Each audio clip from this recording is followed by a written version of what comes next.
What I did was I actually delayed my command a little bit by becoming an instructor. Because I was an instructor, I didn't get as much flight time as I would if I would be flying on the line, which meant that it took longer for me to reach the 3,000 hours. And that was by far the absolute best decision that I've ever taken. Because becoming an instructor as a synthetic flight instructor and a training first officer, it really taught me a lot of the things that you need to know as a captain, because I had to deal with instructing experienced captains as well as new first officers. And I could sit back and I could watch how both really, really good crews were operating, but and also the ones that were not as good, and could see the differences in between them. And I could kind of pick out the cherries to see the way that I want to work as a captain.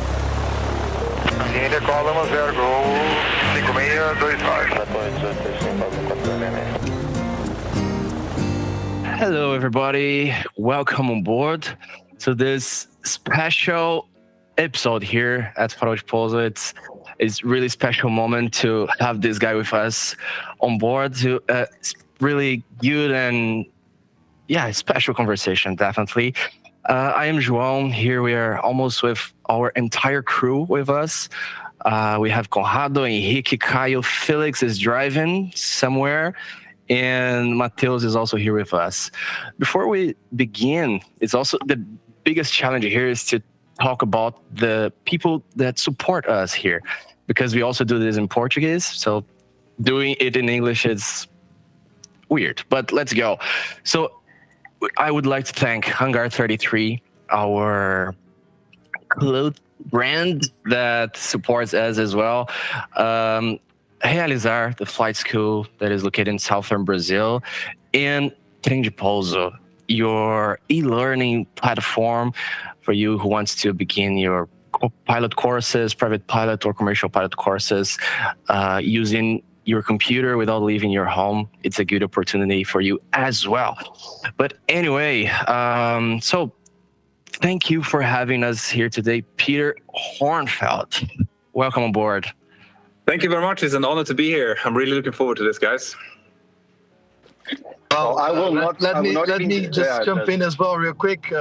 Hey everyone, Felix here. Hey Peter, is very, very absolutely amazing honor to have you here. As we had a quick start during our briefing, first and foremost, we need to thank you a lot for all that you put out and all the content that you produced. And when we saw your face here on this chat, I was like, oh my God, it feels so familiar. So it's a very nice moment to actually come and talk to you here. So on behalf of the entire team and the Brazilian community, because we know that a lot of guys that are using your videos, and I use them as well. So I need to thank you for that. During the pandemic, when I was teaching a little bit of aviation English and ICAO, like ELP preparation for Brazilian folks, I used to refer to some of your videos as well. So it's amazing. Thanks. Well, like I said, it's always very humbling to hear those kind of stories, and I just love being talking to fellow aviators out there. These are the kind of things that I actually live for. So I'm really happy to be here. Peter, not only your face but your accent. The way you sound. It's very familiar to many of us, and that's amazing because I think all of us have access your videos at some point, not only out of curiosity, but just to learn. And me as a trainer as well, like you on the 737, I also myself use your videos a lot. I refer to your videos to, students very often. And I just met this morning one guy that was the CEO of our biggest airline in Brazil, TAN Airlines. He was the CEO years ago, and he's instructing as well. And I told him, because he was already part of our podcast, he was one of our guests here a while ago, and I told him that I was recording to you today, and he said, no way, tell him I use his videos for basic instructing, because he has his own school now, and he's, this is amazing, man. This is, the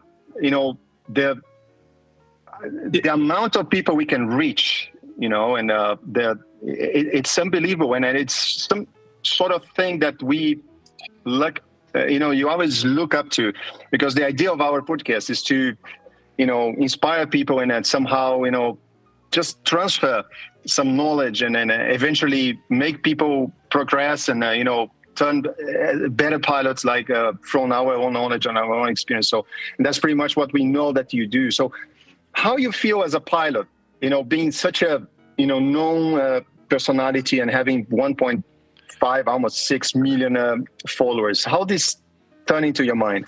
So it's very, very strange. First of all, like I said, hearing these kind of things from fellow instructors, the fact that you guys are using my videos to instruct new people just warms my heart, because this is what I wanted. This is why I started with my first feebling videos about 7 years ago. I will never get used to being, within quotation marks, famous. I will never get used to having new pilots coming up and being starstruck, which is a really, really weird feeling, because I'm just me. I do my work like I always do. But I do realize now that the channels, both of my channels, are reaching almost 10 million people per month. That it is, there's a lot of people out there that are listening to what I'm saying, and with that comes a lot of responsibility, of course.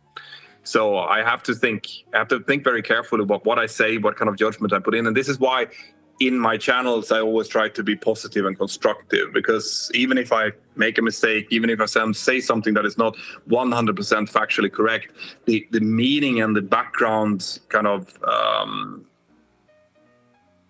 reason to what I'm doing it is to teach people, hopefully, to become safer pilots and to appreciate what they do just a little bit more. And if I manage to do that, then I've succeeded with what I try to do. Yeah, funny enough, less than 24 hours ago, I used the video that we just recently posted on the main channel about the air hop in Paris, the TCAS situation.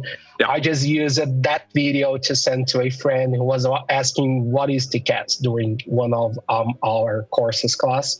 And I just used that like for a basic introduction, just for you to know what is TCAS, how it works, the principles of that. You don't need to go that deep, but at least you have the beginning of the knowledge here. Yeah, I mean, this is obviously those of you who have been following my channel for a while know that I have only started doing these incidents and accident videos for the last about 2 years or so. Prior to that, I never used to touch incidents and accidents. I actually made a point of not doing it. I just did these kind of instructional videos. But what I realized was that in order, especially on YouTube, but basically any forum that you try to teach, the way that you teach people in the most effective way is by storytelling. It's by reaching out to someone in a story so that people really want to listen. Because whenever they feel like they're being taught something, they will automatically kind of lean back a little bit and disengage a bit. Unless they're really, really interested in what you're saying, they tend to kind of switch off a little bit. But when you tell someone something in the context of a story, then people have a tendency to listen. So I started doing these accidents and incidents because I could kind of put teaching into the context of the story. So in the recent video I did about the Air Brussels and IHOP incident in Paris that you talked about, obviously separation and TCAS was a big part of that. So I can start with something, people know that something dramatic is going to happen.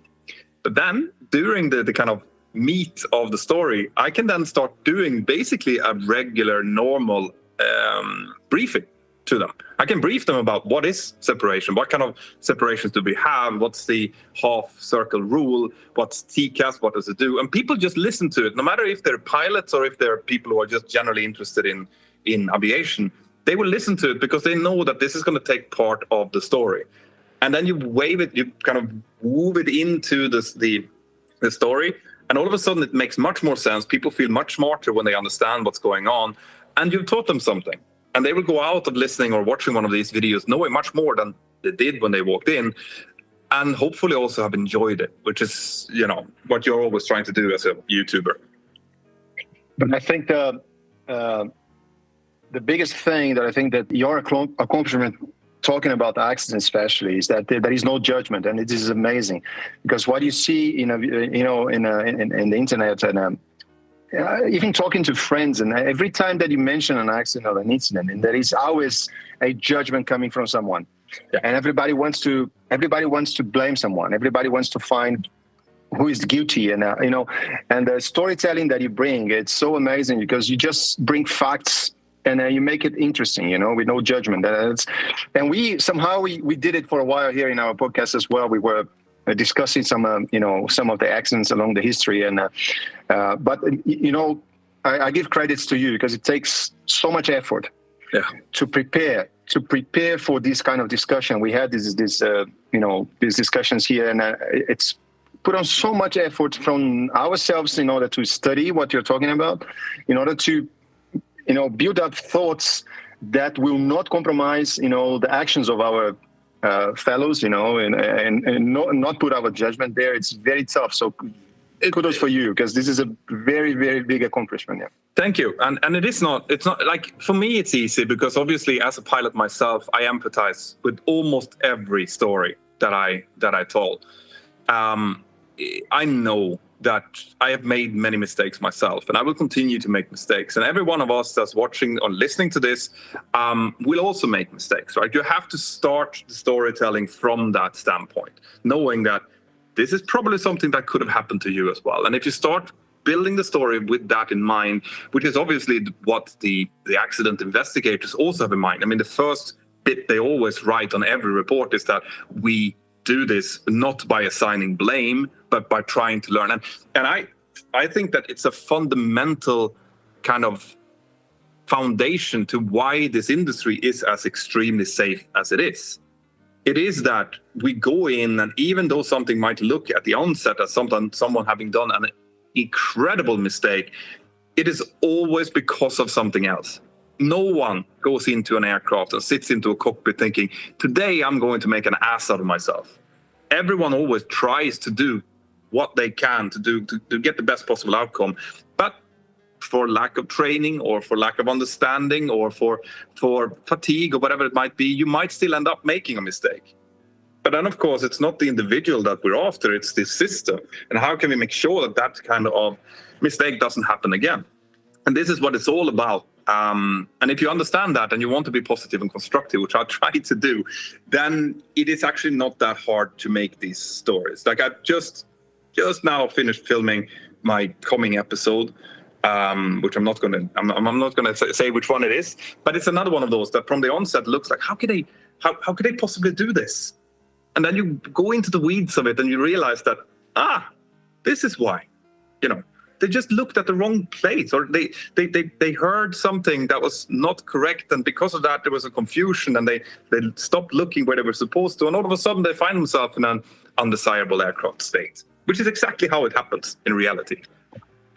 And this is so constructive, because the easiest way to learn is to learn from others' mistakes, from other stories, and I think having someone telling that story, like you, in a very approachable way, an easy way to understand. That can be for us pilots here, or for anyone who is a regular guy who is thinking of flying, that they will understand, equally, and that's really amazing. But Petter, I'd like you to just tell us a little bit, who is the man behind the scenes? Who is Petter? Who is the Mentour Pilot? Where do you come from? So a little bit about yourself, because people probably they have this curiosity, who is this guy? How the hell this guy came up to the video, and he's so famous now. So who is Petter? And then I'd like you to connect as well. How did you start recording these videos? What has driven you to start doing what you do? So I'm a 41-year-old Swedish living in Spain at the moment, together with my wife and my two sons, who are 11 and 13 years old, and my two dogs. I am working, and have been working for the last 21 years for a large Boeing 737 operator in Europe. And I started when I was 20 years old, so I was very young when I started.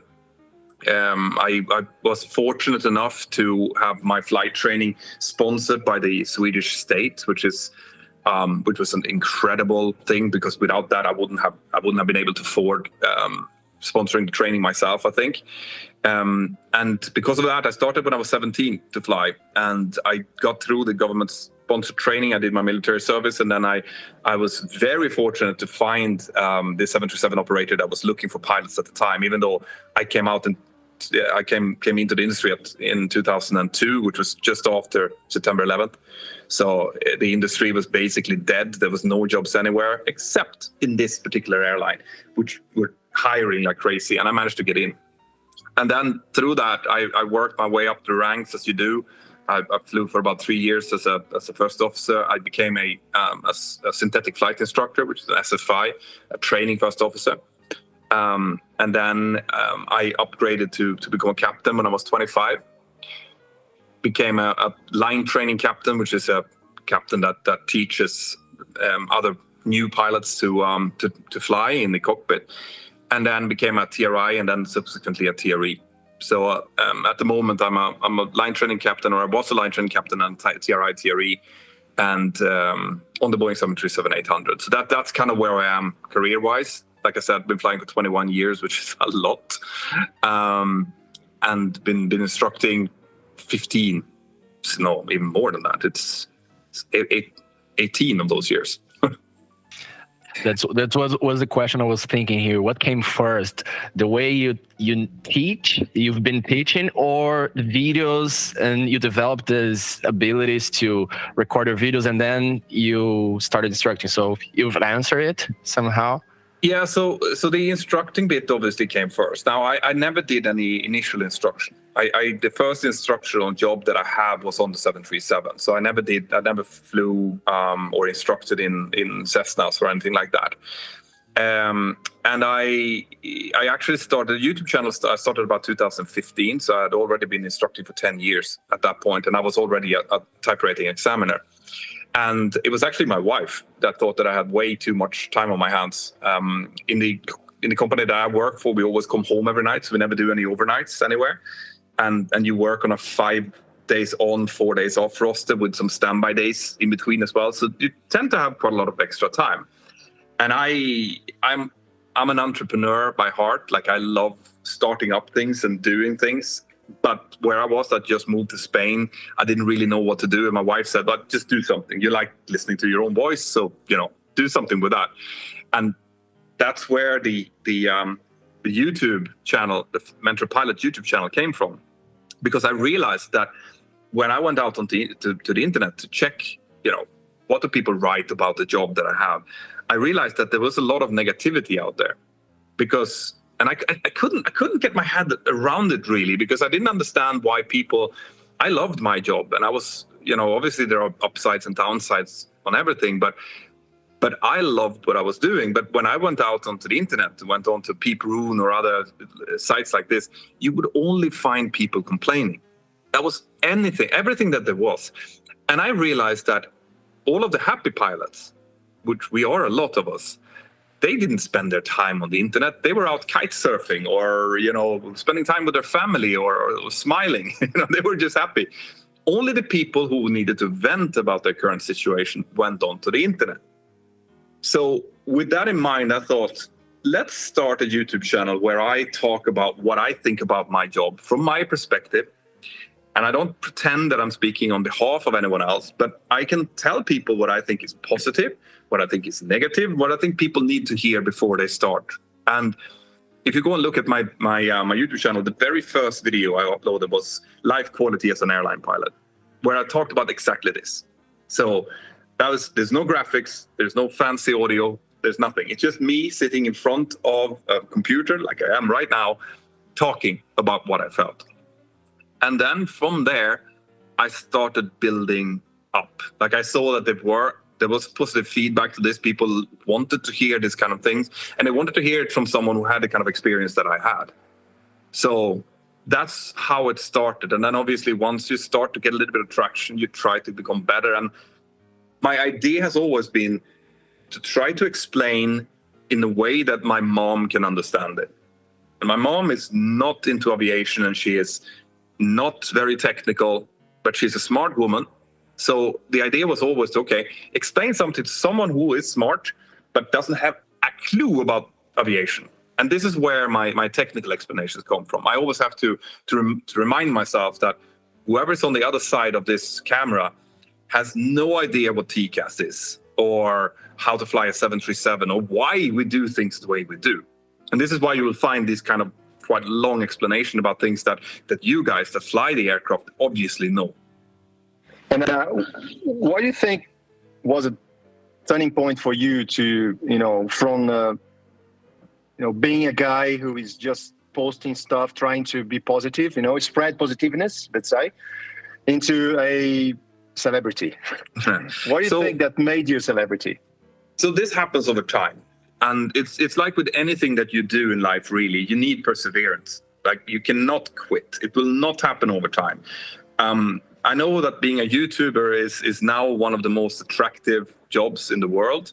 But what people don't understand is that it takes a lot of time, effort to get there. Like, for me, I haven't had any of these, suddenly one day I woke up and it has exploded moments. It's taken 7 years to build the channel up to where it is now. And that's 7 years of constantly trying to improve, make better videos, find better information, building a team behind me we're 6 people working on the channel right now to fill up where I'm obviously not good enough. There's going to be other people. And this is very similar to how it is to be a commander on a flight deck. Like, you have to understand that as a captain, you don't know everything. And there's going to be people, part of your crew, that knows things better than you.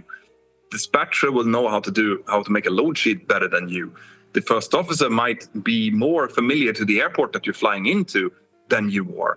And your job as a captain is not to try to be the one that just tells everyone what to do, but it is to try to extract the experience and the knowledge from your crew around you to make the operation as good as possible, which is true for all leaders out there. And that's what I'm trying to do. And this is why I think that the YouTube channel is constantly growing, because I do try to make it better all the time. And the day that you stop doing that, then I think then it's time to stop making YouTube videos. And it's the same with aviation. The day that you stop trying to learn, the day that you stop reading the manuals and stuff and think that you know everything, you should probably stop flying as well.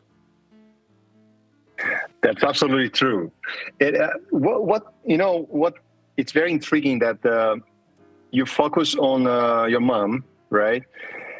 But you reach out so much people, including ourselves who are professional pilots, and I think your videos and the way you pass your message, let's say, it's very constructive in terms of commandability, So I'm trying to focus now on those first officers who are thinking of upgrading, and then it's coming, and they know it's coming, and they are preparing themselves, and they definitely use your videos, because I know I work with these guys all the time, and they use your videos. So I'd like to hear your thoughts about this stage of our career, which is the most important stage for sure, the development of our commandability. So how we prepare ourselves, apart from listening to your videos or watching your videos, let's say. And but what do you think is the most important for someone who is getting close to the upgrade, and what is the focal point for them to work on? All right, so humility is something that is very, very important. When I did command upgrades myself, which I did as part of my job as a line training captain, and I was also a base TRE, which is the one that is in charge of all of the training captains at my base. A part of that was trying to assess first officers that were on their way towards command.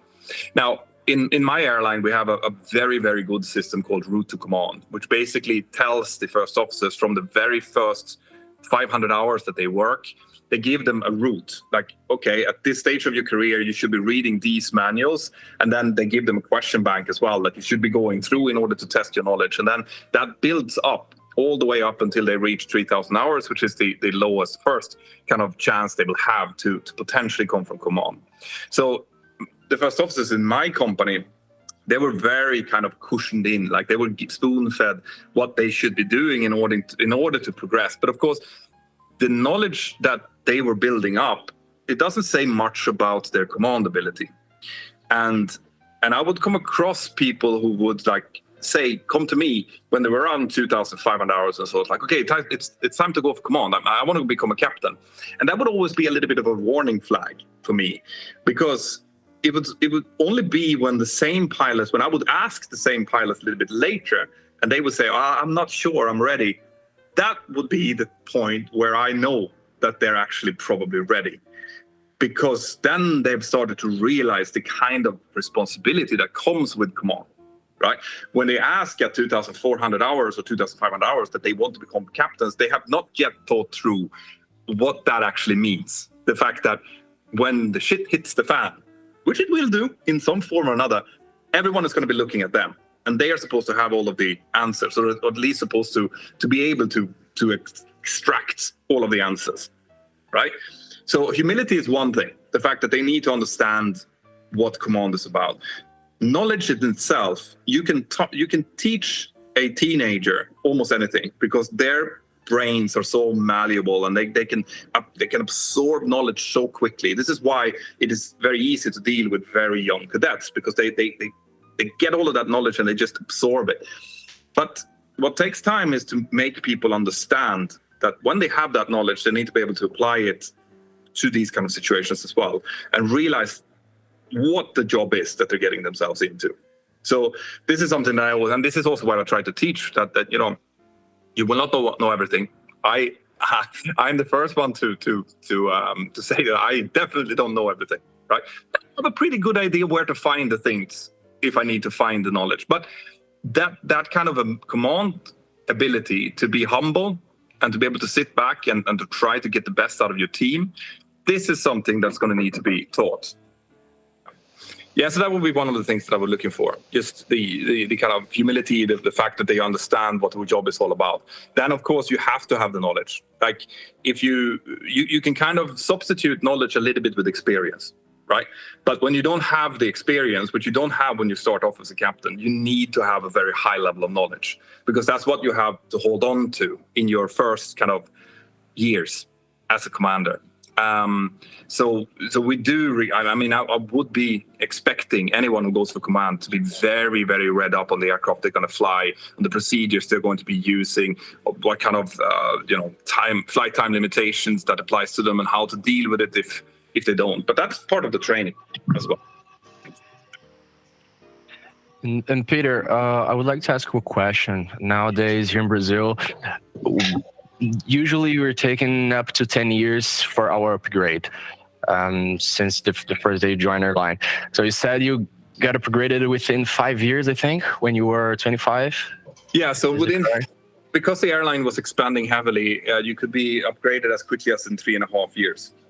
And the question is, you were talking about the abilities. Now, you've gained a lot of experience through the years as an instructor, as a entrepreneur, as you said. So how was it for the younger Peter when he was 25 to upgrade?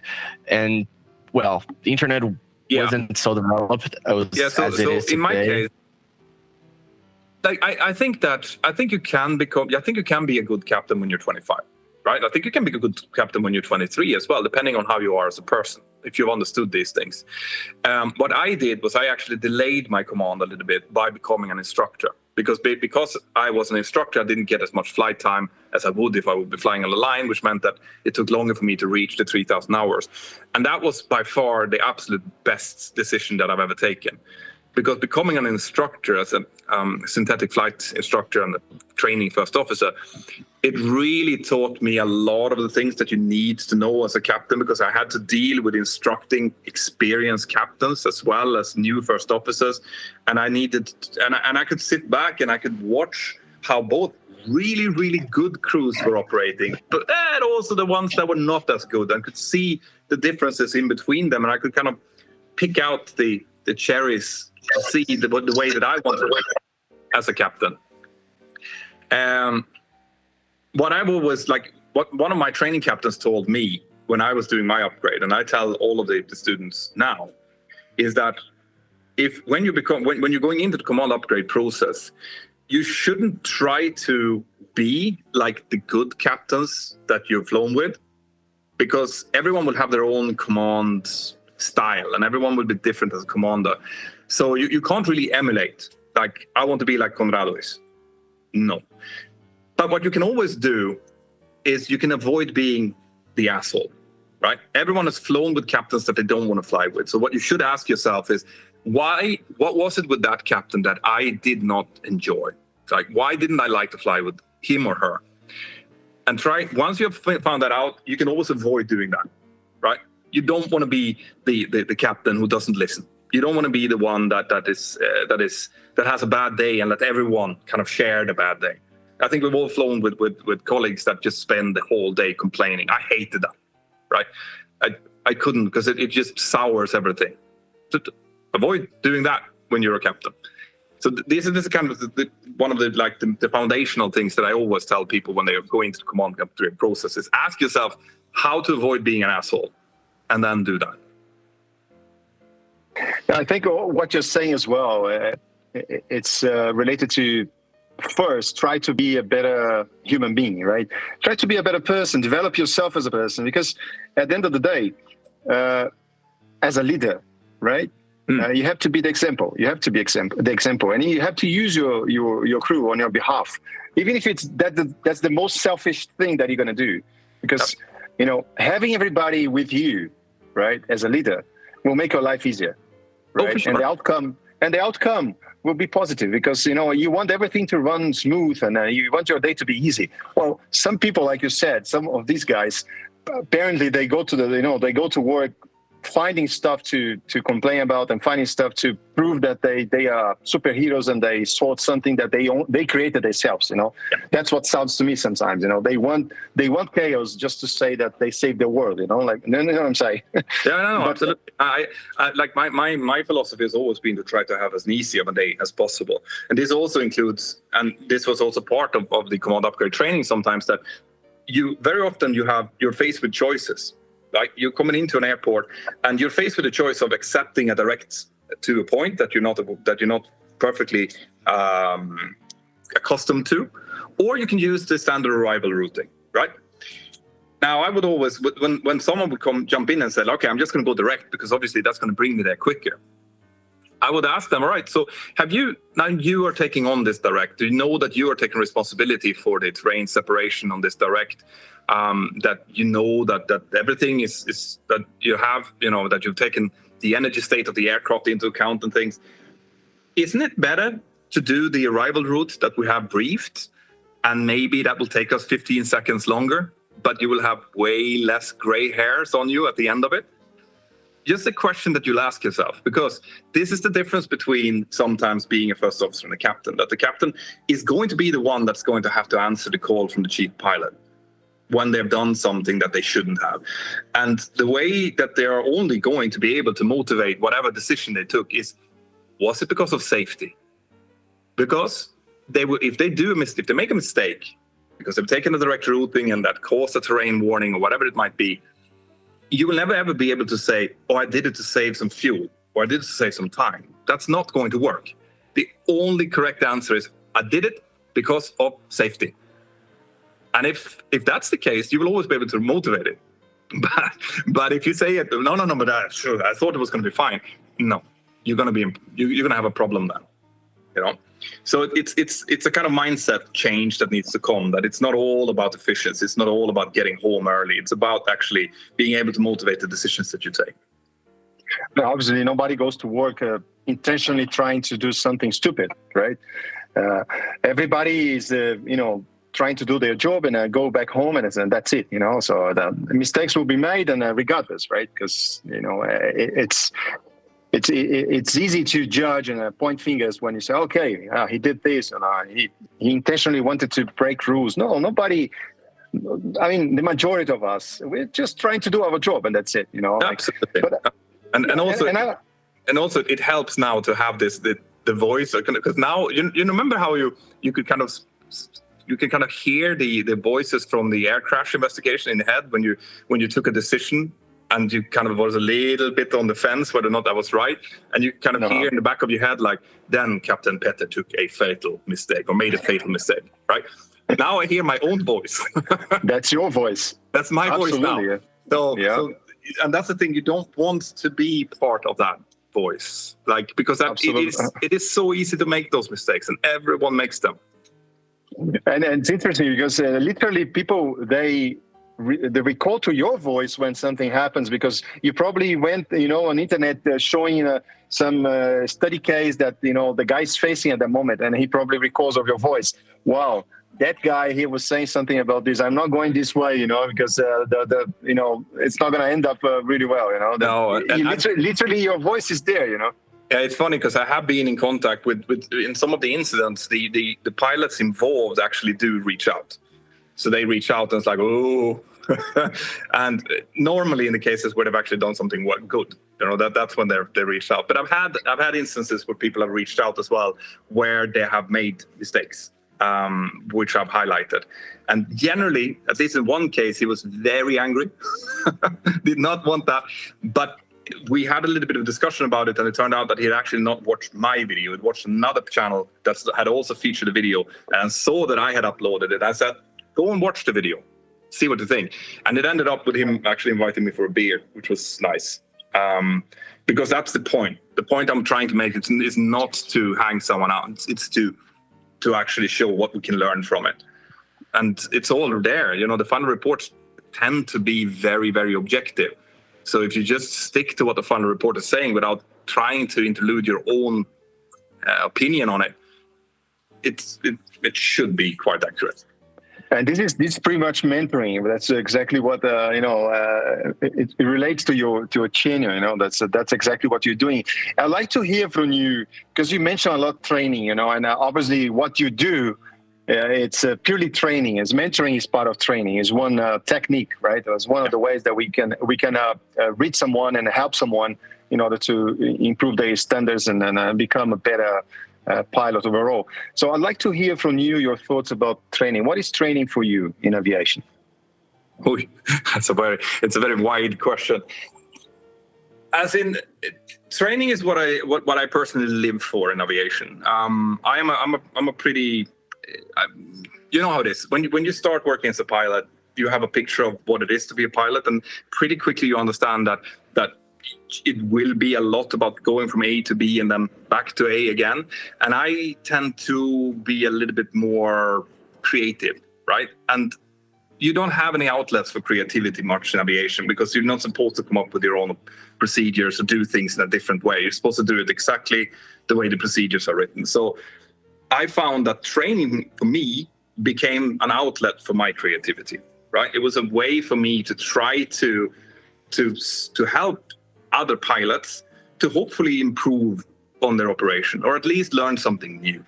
So obviously that's the foundation of training, to try to help someone. I think if you go into training with that objective, that you are actually there to help them. You're not there to make yourself look good or to feel like you're superior, which unfortunately a lot of trainers actually do.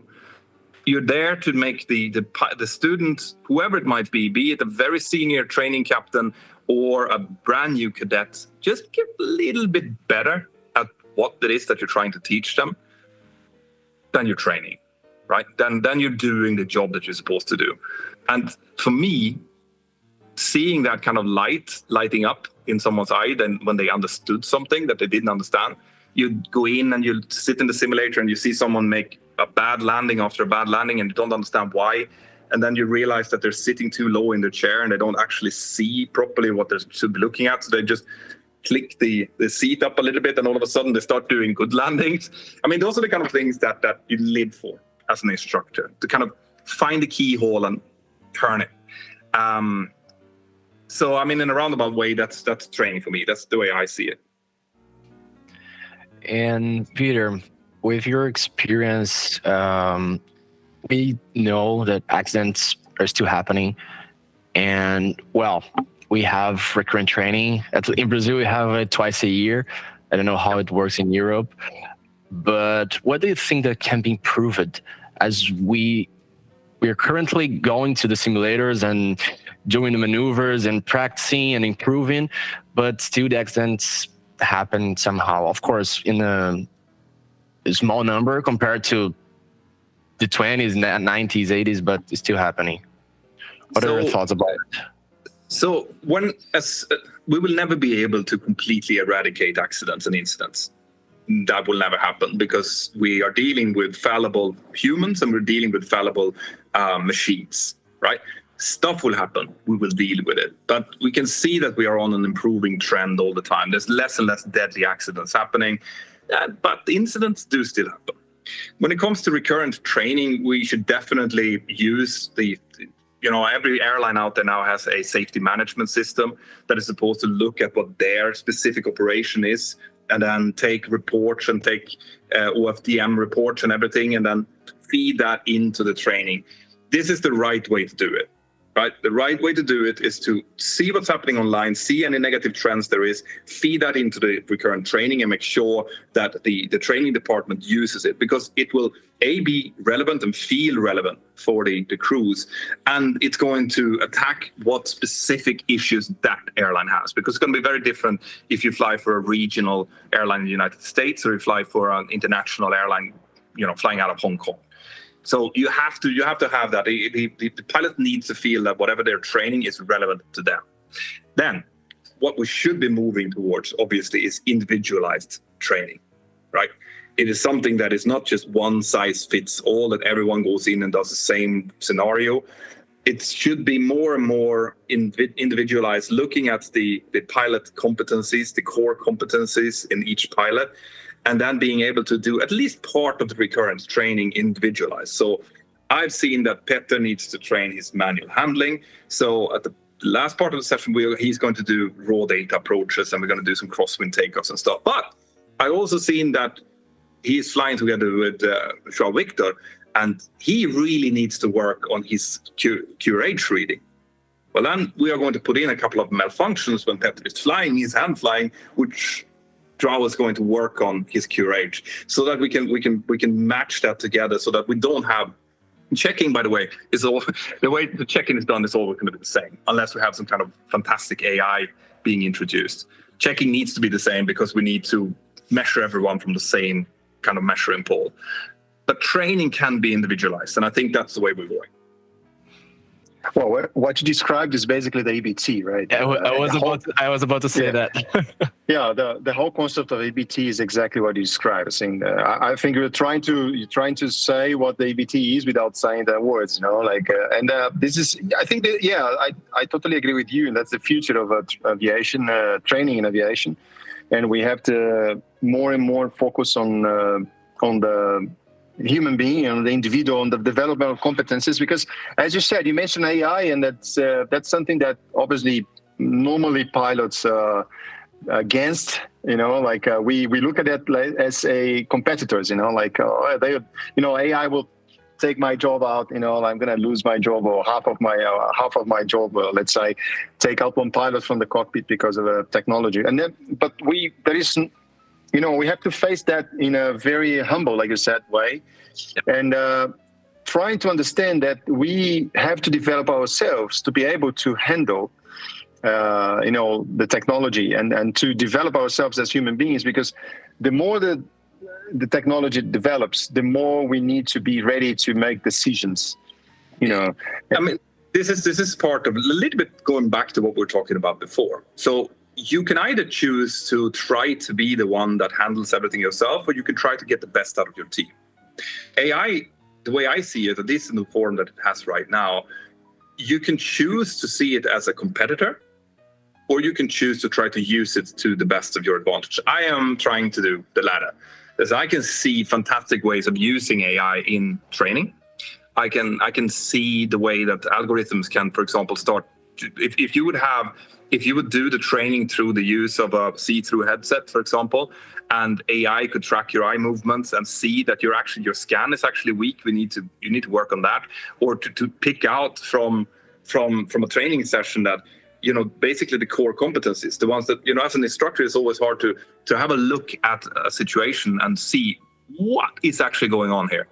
Is this because this person has a low knowledge of procedures, or is it because they don't have the capacity to do it, or is it because of something else? AI could definitely be able to through pattern tracking, see that and say, like, with a 99% accuracy, this guy needs to go in and do some manual handling, or he just does not know what's going on. you know. So you could see the AI as something that's helpful. I don't think that the AI is anywhere close to being able to take over our jobs. And the day that we have general artificial intelligence that can do it, well, then it's not only our job that's going to disappear. It's basically every job that's going to disappear. And we're going to all sit there in a bubble, sipping champagne and getting a salary by the state, because that's the only way to do it. I don't know how that's going in Europe, but I know that some flight schools here in Brazil are already using some kind of advanced technology in the initial training. So, for example, for the MCC course, for the multi-crew training course, which here in Brazil we call a jet trainer, some flight schools are already using VR with tracking movement, just like you said, tracking the eye movement, to improve the knowledge and the skills from their initial training. So that's been really helpful for us. It's the way forward. I mean, that's the thing. When I started hearing about AI, I was really fascinated. So one of the first things I did was I created if you go to app.mentorpilot.com, you can actually talk to an AI helpful robot that will explain explain things to people who are afraid of flying, basically. And it's pretty accurate. Like if you go in and try it now, you won't get stumped on a lot of things. So those are the kind of things that I could see was being helpful. Use it. And Peter, I will change this matter now. Would you like to ask something else, Conrado, about this? Yes, just something related to AI. I was having a discussion with a friend of mine recently, and it's interesting because AI, it's not artificial and it's not intelligent. No. So that's something that we have to mind, because the name, in terms of marketing is very, very good. It's very powerful. You think, okay, they're going to take over the world, so I'm going to sit and watch Netflix and, AI will do everything else for me. But it's not exactly what happens. So it's not intelligent because AI is based on database, right? Yeah. So the technology is based on database. So it doesn't work with the future. It doesn't predict the future. It predicts the past. So whatever happened in the past, right, is projected to now, not the future. So there is no future for AI. And basically, I would say the biggest part of our job nowadays as pilots, as captains especially, is assess risks, threat and error management. So predict the future based on what you have right now in front of you, based on your own experience, your knowledge, like you said, And for instance, I'll give an example that I was talking to this friend of mine. You line up for takeoff, right? You don't see yet on the radar, but you know that there is like thunderstorms around you, right? And on the SID, and there is terrain, right? And you cannot go anywhere else, right? A computer would start that takeoff, right? And would have to sort that once, the thunderstorm is visible on the weather radar, and that's it. So we as human beings, we can predict the future by applying our experience. And then I think that's the biggest difference between technology and human beings. And that's where we as individuals, as pilots, we need to develop ourselves as human beings to be better persons in order to be able to have better behaviors, right? In order to assess risk better. So we need to be able to, assess risk in a better way, because the technology is progressing fast. And at some point, the technology will take over flying, let's say. And to be honest, I love flying. I love hand flying. But we don't need to do that. No. Most of the times, actually, the autopilot will do a better job than us. The majority, better than me for sure. Definitely better than me.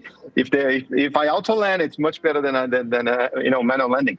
So I'm okay with that. It's just my ego, that okay. So, but we don't need to tell we don't need to tell passengers that was the autopilot. When it was a successful landing, you say it was yourself, so it's fine.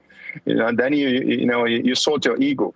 But I think it's not about handling anymore. It's about skills, and those skills they are something that probably that's what we are doing here, having this chat here, helping people to develop their skills as we are doing ourselves. We are sharing information here, trying to develop ourselves as better pilots. And once we do that, in an open mic, in the internet. So we are also helping other people to develop themselves. Yeah, I mean, I partly agree with you. You can get AIs to based on this is becoming a little bit philosophical, because you could also argue that what we do by predicting the future is by using our memories and our experience to predict the future. Right? We don't know what's going to happen, but we think with a high reasonable certainty that something is going to happen based on something that's happened before, which is a little bit what the large language models are actually doing. But one thing that the machines cannot do is understand people, as in being really, really understanding a team, for example, because that is something that is illogical by its own nature. Right? I can understand why my first officer is doing something. I know that he's frustrated because he's done something before. He did a hard landing last time, so now he's going to overflare. Right? It's something that I can understand human behavior because I'm a human myself. That's something that the machines just cannot do. So the empathic part of it is always going to be our strength, and threat and error management is part of that, because you can anticipate certain hard threats, terrain, birds, weather. But you can't really. The machine is going to have problems anticipating what the first officer or I am doing and how we're feeling and how we're working together. So, it's tricky because it's very hard to put a point on exactly where artificial intelligence within quotation marks actually are. Well, I think the best person to say something about it is Sully. But there is a video on internet. I think I mentioned a few times here in the podcast. It's called Sully Unfiltered. I don't know if you know that video. And in 12 minutes, he describes everything that went through his mind, his body, and soul, regarding the accident. And he highlights the importance of his first officer in a non-verbal communication. Yeah. What is non-verbal? And it's exactly what you're saying. It's the look. It's just by the look. And he said that the look that he had from his first officer, that glance gave him 100% confidence to stick with his plan, and be able to handle his emotions and his, his doubts, and stick with the plan. So that's what you're talking about. This is something that a machine will never have it, and we need that. It's very like you can say. A human brain at the moment is still quicker than AI is. We don't know how long that's going to be, but we're very, very quick when it comes to certain things. And it's normally those feelings. Like you'll have a feeling in the pit of your stomach when you've forgotten something. If you go through a scan flow, for example, you just know that you missed something. You can't really focus yet on what it is, but you know that you missed something. And the same happens when you're in a very fast-moving scenario where an accident sequence, for example, you'll be able to tell just by looking at your first officer, for example, whether or not they feel that what you are doing is correct. And that's where the teamwork really starts working.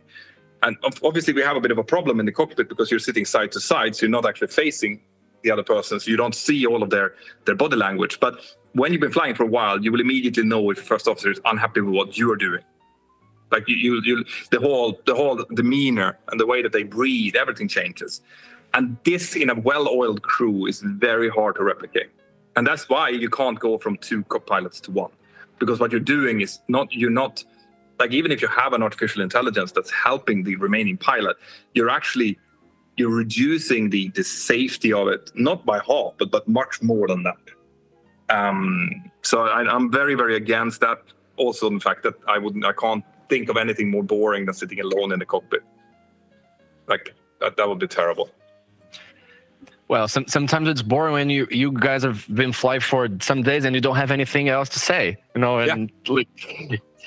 and it's still infinitely silent by yourself. Exactly. There's anyone to see you, to oversee you if you're doing something, or if you're feeling asleep or something, sleepy or anything. Correct. It's not. Bem-vindos à Hora do Cafezinho do Farol de Pouso, oferecimento Ave House, arquitetura aeronáutica feita por pilotos para pilotos. Ajude o Farol de Pouso Podcast a produzir mais conteúdos como esse e nosso editor secretário a checar suas carteiras. Você escolhe o valor mensal para ajudar. É rápido e sem complicação. Acesse apoia.se/Farol de Pouso e deixe sua contribuição. Acesse também linktree/Farol de Pouso e confira todos os conteúdos EAD já produzidos pela nossa equipe. Você ajuda a gente e ainda alavanca sua carreira. Siga também nossa página de inglês e mentorias através do perfil FP Aviation English no Instagram e fique por dentro das novidades que vêm por aí. Um forte abraço e muito obrigado!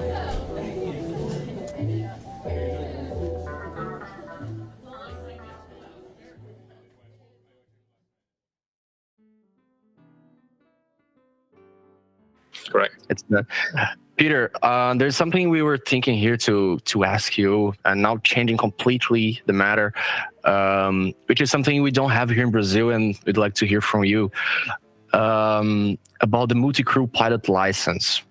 We'd like to hear from your perspective first, if you can explain a little bit for our Brazilian listeners, for our Brazilian audience, what is the MPL and how it works in Europe. We know many airlines use MPL.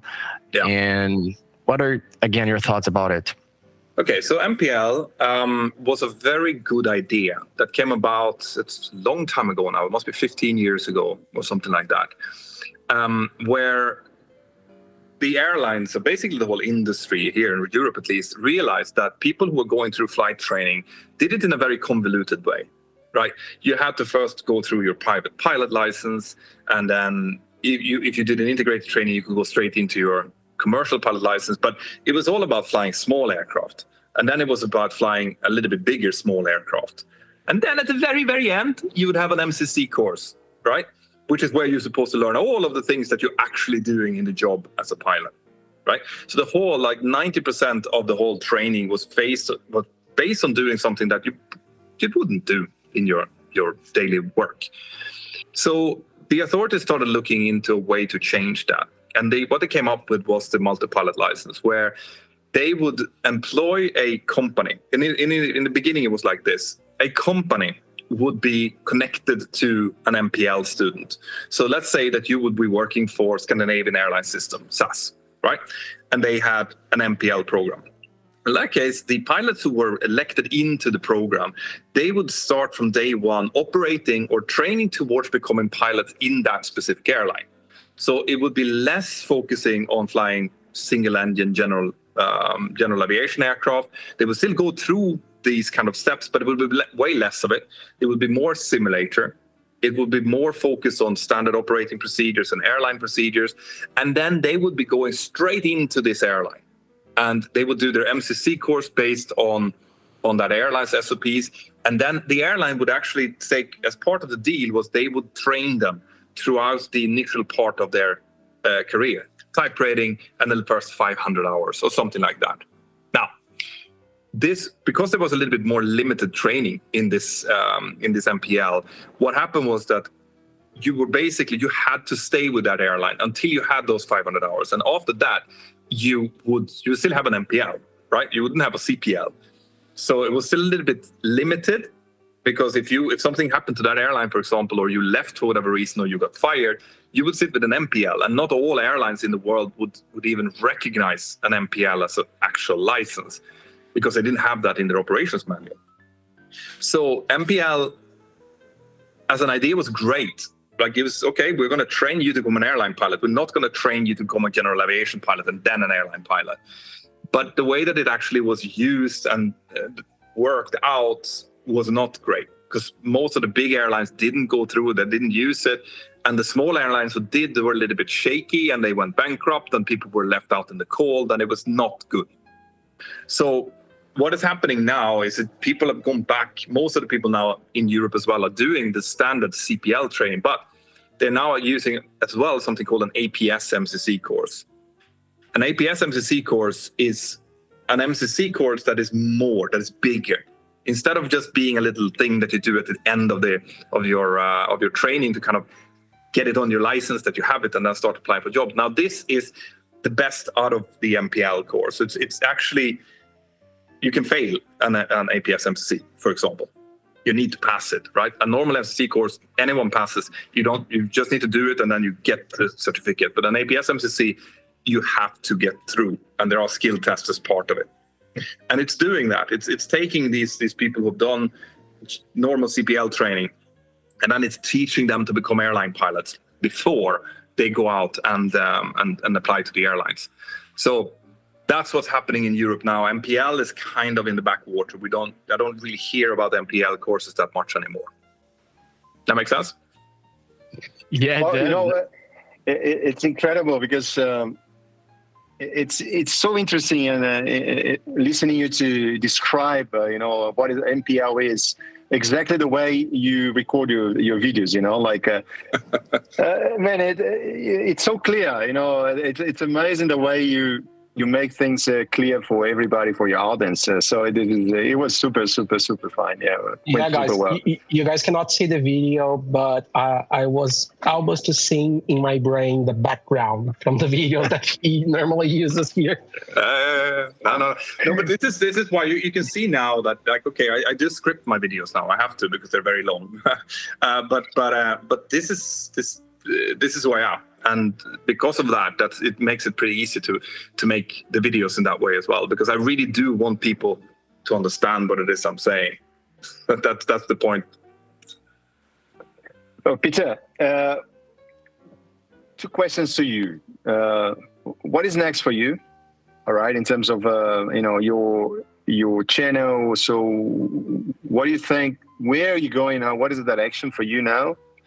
More of the same, or you have new ideas that you can reveal to our audience? And that's the first question. I'll come up with the next question. I wish our audience could see his face when he listened to this question. So I can see here balloons, like 5 or 6 balloons on top of his head, with many things that he's planning now. Yeah. Yeah. So, I mean, I'm always looking for the next thing to do. At the moment, I'm focusing on making my 2 channels better. But I'm already thinking about a 3rd channel, I want to use the knowledge I have now of creating YouTube channels and the way that I explain things in other areas as well, which I'm also passionate about. So I would love to take the Mentour brand into maybe some new areas. When it comes to professionally, I am actually focusing mostly on what I'm doing on YouTube now, because I feel like that's where I can have the most impact. Just flying, I love flying, but here is where I feel I'm making a difference. So I'm concentrating on this now. I would love to eventually be able to fly long haul, to try long haul, I should say, just because I haven't tried it. But I have a family, and the kind of lifestyle that comes with flying long haul is not for me, at least not yet. Yeah, my wife is shaking her head here. So am I. But I would love to try. Like, if I got to choose, if it was up to me, I would love to be type rated on the 787 and the Airbus 350, which I think is the next, like the new generation of airliners, just to be able to see what the coming generation will be. I don't want to be flying long haul, to be away from my family for extended period of time. But I would love to try the technology. So I find myself in a little bit of a quandary, because I can't really, there's no airline in the world that would like to take me on as kind of like on a trial basis. But that's what I would like to do if it was up to me. Well, I can tell you about the reverse. I've done exactly the reverse what you're saying. So tell your wife that I was doing long hauls, and because of the family, I decided to step down. I mean, step down in people's mind, because for me it was a step up. I was a upgrade. So I was flying the 767 as a captain. I upgraded to 737 because my priority was being close to my family and being home every day. Like, it's pretty much the same roster that you have, being home every day. But I do agree with you that I would like to experience new technologies and stuff, as long as it would be like doing a turnaround of a maximum 1.5 hours on the 787, and that would be great, But yes, I'm with you. That is, family family, it's jeopardized when you stay away for a long time, you know, and the wives normally, generally, they're not very happy with you being away. If you're a good husband, of course, you know, if you're this kind of guy, you know, she will be happy that you know. But apparently you're a nice guy, because if she wants you around, is that you're doing the right thing. She only wants me around a little bit. That's why I'm in my office now and not in the house.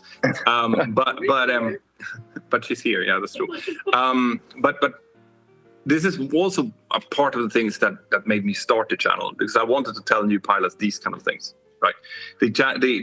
Everyone who's a teenager and wants to become a pilot, they always have the same view in front of them. It's a shiny jet, it's flying off to the Caribbean, it's having like 18 flight attendants that you're hanging out with, and it's an amazing time. But this is why people become, or at least male pilots become pilots. They want to do that. They have that in front of them. And then what happens is that you come in, obviously the industry works the way that you won't go straight into a long haul job. That's just the face of it. You have to start somewhere. So you start off with a job. Maybe even if you have time, if you're lucky, you come straight into an airline. Otherwise, you'll be building hours somewhere. But you come into a short to medium haul company, and then you build up hours there.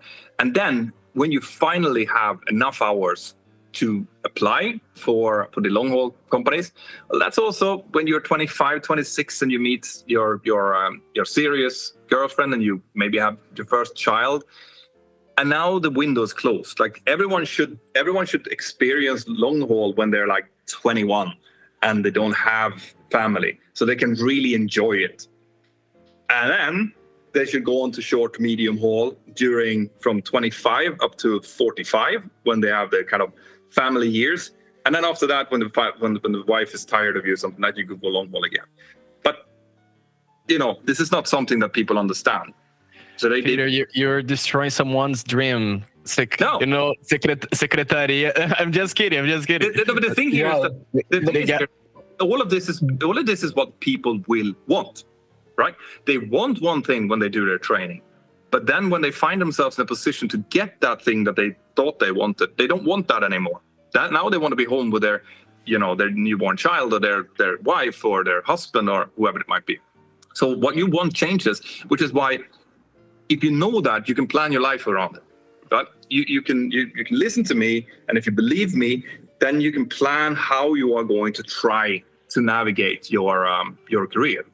Because this is true. I think this is true for almost everyone, that when this happens, you definitely don't want to sit in a hotel somewhere and wish that you were home, right? So because what you're saying is that naturally, you know, when you want to become a pilot, you look up to a 747. 747s maybe not anymore, but 350s and 78s, like you said. Yeah. But it's important that you have people standing up and saying that, you know, at some point of your life, initially your career is your priority, 100%. That's how you think about it. Yeah. You know, getting a job, and but then you realize that after you get a job and then you start flying, you know, you have your life. It doesn't matter if you have kids or not. Maybe you just want to, you know, like I'm a tennis player, so you just want to play tennis every day. Yeah. You know, and if you want to do that, you won't be able to do that during long hauls, you know. So and depends on. So you have to balance your life, and the size of the aircraft.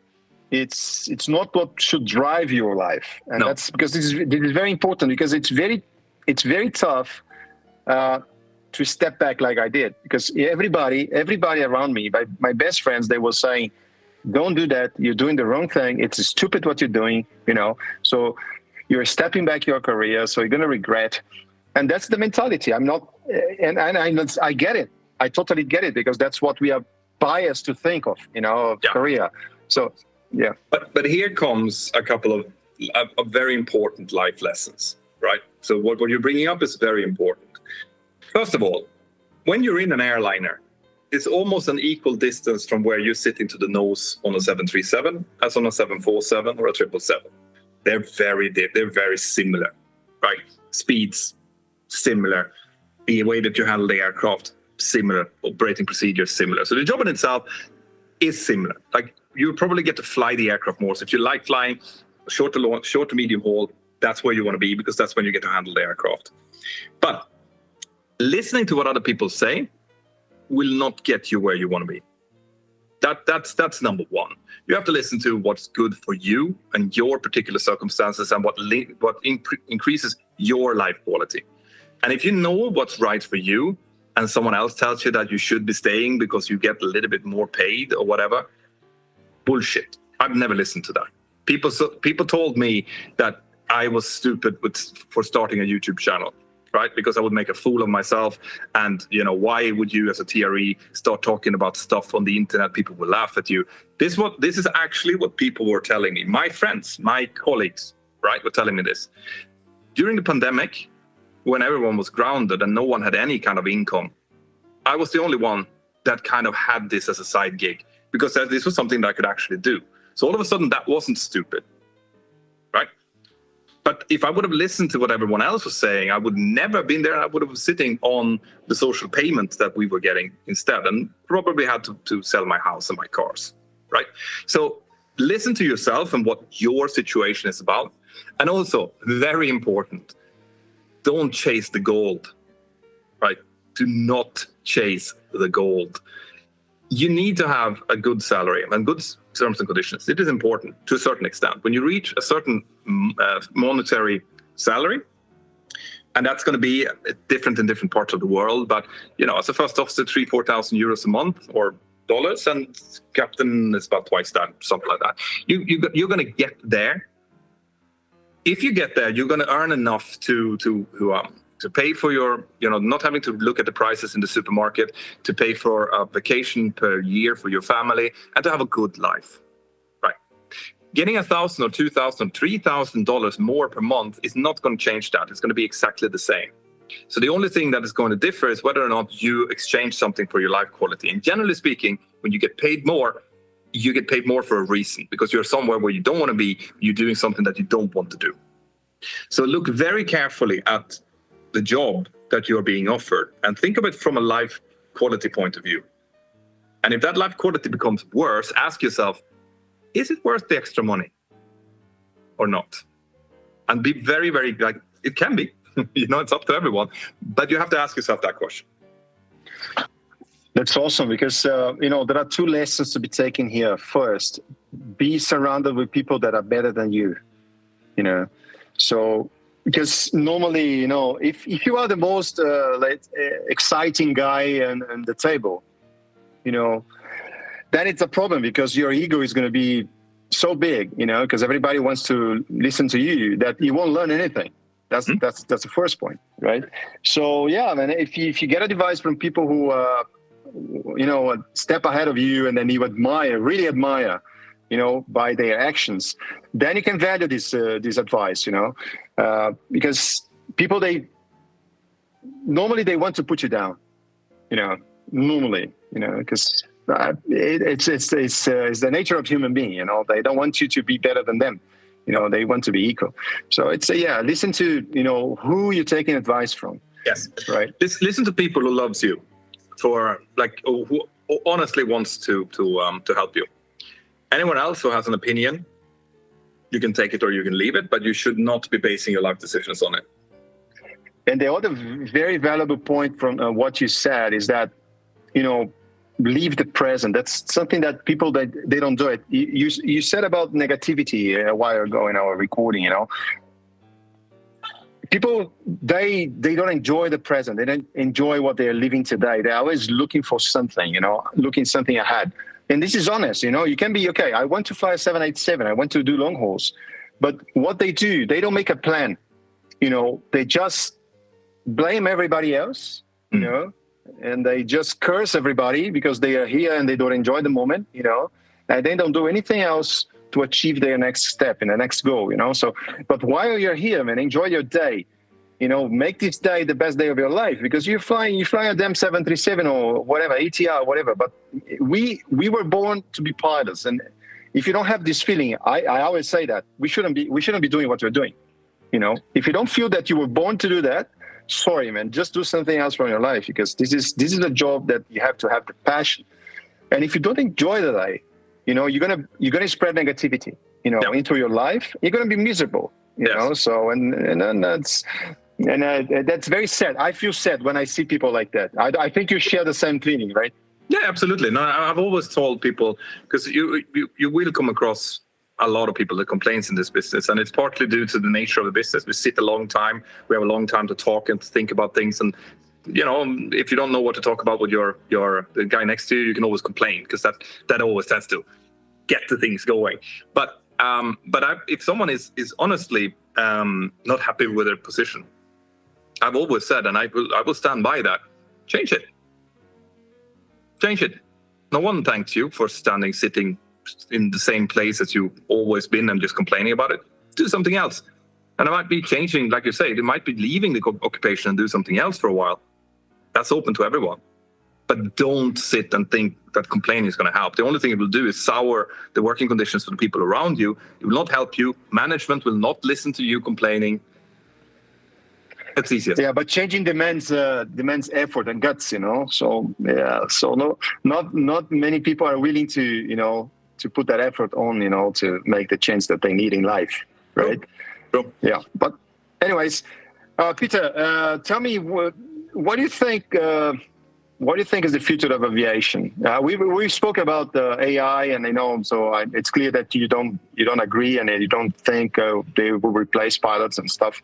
But what do you think is the future now in terms of efficiency, in terms of our careers as well? How we should plan ourselves? For the guys that are here, our audience that is listening to us, that they are just starting, their PPL course, and they are dreaming about being where we are, where you are. What do you think is going to be the future for these guys? Well, I mean, to be perfectly honest, since I started back in 2002 until now, the biggest change has been the introduction of RNAV approaches, more or less. There's very little that has happened, and I don't foresee any major changes to the way that we fly the aircraft over the next couple of decades either, unfortunately. I think that what we're doing now is probably what we will more or less be doing. So the ones that are starting now, they're going to have a long career and pretty much what they see right now. However, there is going to be changes. First of all, like I said, general AI, I think will eventually come. And that I'm going to guess 30 years from now, something like that. It's not closer than that. And even if it comes earlier, the airlines will not exchange their fleets to take away the pilots. The pilots are a relatively small cost, actually, when you look at the operation of an airline. So to change a complete fleet and to take away the pilots, that's not something that's prioritized. And the pilot, it's going to take at least a generation for the passengers to use something like that anyway. So I wouldn't be afraid of losing a job to AI, right? But what is happening is, and this is a fact, is that we cannot continue flying like we are right now, right?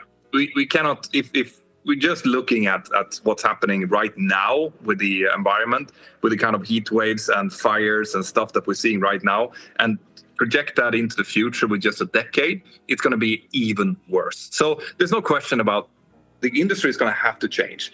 That is going to take its form through use of sustainable aviation fuels to the extent that can be used. Generally, that's going to be for long haul, and probably hydrogen. Because at the moment, that's really the only thing that's realistic, that you can actually carry with you, energy that you can carry with you, and you can use the kind of technology that we already have, the turbines that we have. They just need to be modified, and you can actually run them on hydrogen, right? So I foresee the very short haul could potentially get some kind of battery hybrid solution. Hart Aerospace in Gothenburg is actually working on an aircraft that could actually be useful for up to 800 kilometers, something like that. But I think that especially in Europe, we'll see the governments more and more stopping very short haul flights. Like if there is rail, France is already doing this. They're just going to say you're not allowed to open up a destination with an airline if you can take rail instead. That's number one. Number two is going to be then to use these kind of hybrid electric for very short flights. That's going to be much more expensive. So flying will become more expensive. And then for medium haul, I can see hydrogen, we're talking 15 to 20 years away now, as being something that will come in. For long haul, hydrogen can't do it either. So that's where we still have the kind of fuels that we're still using now, the fossil fuels and sustainable aviation fuels. And it's just going to be very expensive. So I don't think that our kids and our grandkids will be able to afford flying in the way that we do it. It's as easy as that. So if you want to go on a vacation to Thailand, do it now, because I think that those tickets are going to cost on the economy what it costs as business class in 15 years. Wow. Ladies and gentlemen, Petter Hörnfeldt. I don't know if I pronounced it correctly. I bet I didn't, but João, I think it's Peter the mentor, because you see what we heard here in the last hour and a half almost was someone who is driven to mentor people and to enlighten people's path. And I don't know if we told that to you, but the Farol de Pouso, the name of our podcast, means a landing light, and in our language, in Portuguese. And the reason we choose this name is exactly for the same reason, to enlighten people's path. You see, so people can take this opportunity and listen to our podcast and take some valuable tips and insights, like you did with us. So many valuable insights and people knowing you a little bit better behind the scenes, and that's very clear that drives your life. And whatever you say, whatever we discuss here in the last hour and a half, you're doing the same way as you produce your video. So, and this is you're not capitalizing anything from this. We're just having a very open chat. So, and that's it's very clear to see that this is you, inside. So this drives you. So, and then in name of the community, aviation community, and I have to thank you very, very much for being who you are. For developing this job that we know that reached out so many people and helps a lot, so many people in so many different ways. Maybe you save lives, and definitely you do, because people, they learn how not to do from your videos. And we know as well from our job as well, we always have this in mind. And but you enlighten people's path in order to achieve their goals, and having you as a mentor, really, for real, even though they don't know you, but you are the man that many people look up to, and that's amazing. And thank you very much for being who you are. You are a guy who is very necessary for aviation and a very good inspiration for us. Thank you very much. Well, thank you very much for that. It's very, very heartening to hear. Like I said in the beginning, I will never really get used to people listening to me in that way. I'm only the way that I am, and I've always been. But it is really, really nice to hear that fellow colleagues like you are listening and getting something from what I am producing. And hopefully people outside of aviation also understands our business a little bit better by watching it. That's what I'm trying to do. And speaking about that, Peter, for those who are listening to us right now and still don't know you, where they can find you? So they can find me basically anywhere where social media is, but look for Mentour Pilot. YouTube, I've got Mentour Pilot, and I've got Mentor Now. And then on Instagram, Twitter, and anywhere else. Here you go. And exactly what Kondo was saying, it's funny to see the flexibility of our conversation, how you can talk to someone who's starting a career or someone who is retiring. You can talk to a wide variety of people and keeping the same, humility, as I said, and trying to explain the best way you can. So thank you. I'm sure our audience will love this episode, and someone who's starting their career or is about to take an ELP as well. So we have many students here that take English classes with us, and they're about to take their ELP in Brazil. So definitely it will be extremely valuable to listen to this episode and to listen a little bit about your story. Again, on behalf of Farol de Pouso, we thank you to separate a time of your busy agenda to talk with us. And again, thanks to Hangar 33, Trem de Pouso, and Realizar, the flight school located in south of Brazil. For you who came along this 1 hour and something here with Mentour Pilot, we thank you and see you on our next episode. Ciao. Thank you, guys. Linha Column 0 Gol 5624.